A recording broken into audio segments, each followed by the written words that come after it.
start off the episode of American Horror Story Apocalypse, episode 5, with Cordelia having a vision about the end, the apocalypse, the end of the Robichaux school, and we see that everything is gone, everything went up in flames and there's smoke and there are zombies, and she's calling out for her girls. She's calling out for Zoe and Myrtle and even Queenie, and she's getting absolutely no answers. And she sees a face, she sees a man, but she doesn't come back and tell them who she saw. She says she see a man with a white face, and we all saw who she saw, so we know it's Langdon. And yeah, we already know it's gonna be Langdon, who is basically happy that the Robichaux school is done for and all the chaos of an apocalypse. Despite what Cordelia sees in her vision, she decides that she would allow Michael Langdon to complete the 7 wonders. But Myrtle isn't too keen on that idea. She thinks that she should possibly have one of the girls complete it, especially Mallory, since Mallory displayed so much different powers that would suggest that she's possibly a supreme, and she would probably complete the 7 wonders and survive. Myrtle isn't the only one who's completely against this whole idea of having Langdon complete the 7 wonders to see if he's the alpha or the supreme or whatever they're calling it this week. And he decides that he is going to, I guess, expose Michael Langdon or somehow convince Cordelia to not allow him to go through with the 7 wonders, seeing that he probably is demonic. On John Henry's way to speak to Cordelia, he meets a familiar face to us, but not so familiar to him. And this person stopped to get gas and she needs help, and it's Miss Mead. So we already know that things aren't gonna be ending so great for John Henry at that point, and they did not. Mead killed him and burned him. So I guess that's it for Cheyenne Jackson. I feel like that's a very short-lived character of his, and I want more. I want more Cheyenne Jackson. I hope he comes back later on in the season as a different character. That would be great. That would be fantastic. But moving on, we find out that Ariel is also in on this whole situation that's going on with Langdon. However, he does not know that Langdon is basically Satan's son. He doesn't know about his father, as Miss Mead puts it. So they're basically using Ariel because he has such a huge need for an alpha. He just thinks that it's time to put these bitches in their places. So he needs a man to take over. So we flash forward to the night of the blood moon, where Michael Langdon is completing his 7 wonders. And if you guys can remember, the blood moon is obviously a nod to season 6, Roanoke.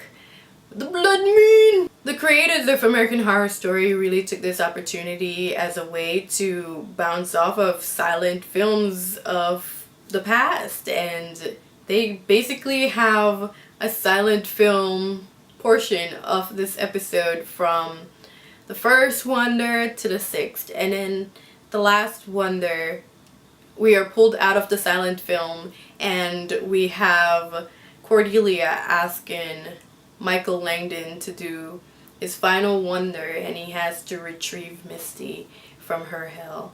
And they're basically arguing, the wizards, the warlocks, are basically arguing that this isn't fair. She's obviously doing something. She's obviously trying to never have a male supreme alpha because she's just like her mother. She doesn't want to be overthrown.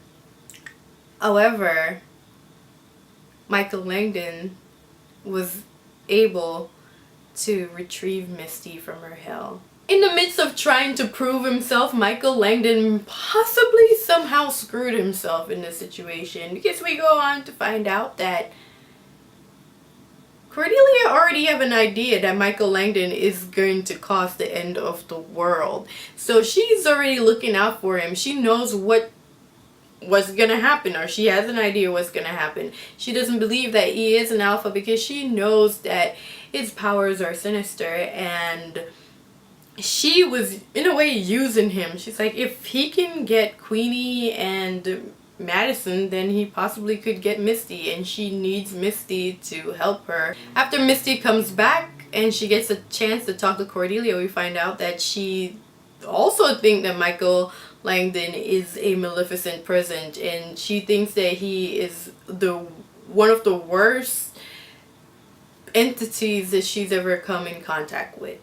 Everyone's acting like Michael Langdon is now the new Supreme. However, Cordelia has some tricks up her sleeves. Cordelia is thinking about going where it all started.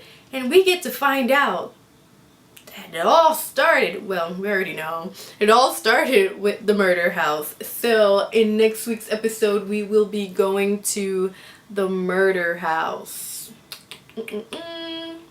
I guess we'll be seeing our boy Tate.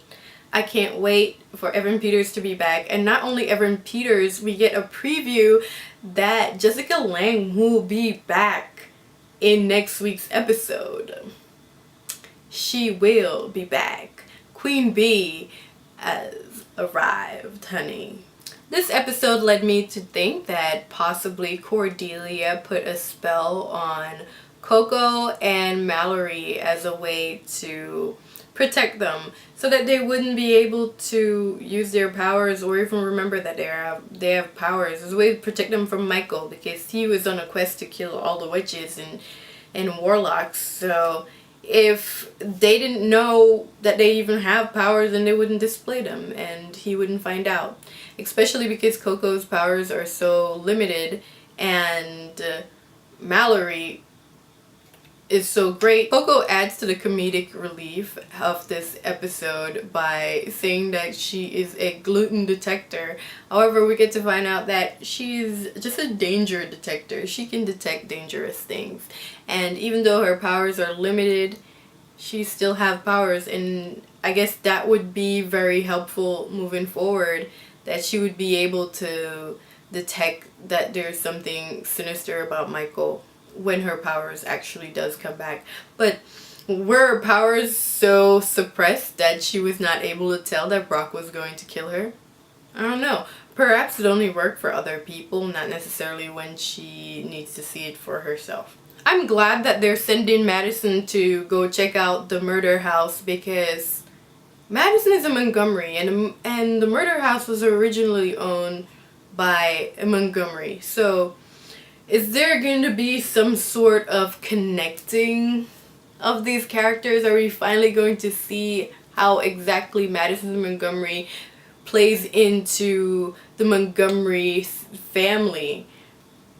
We probably get that next week, and I am excited about that. I can't wait.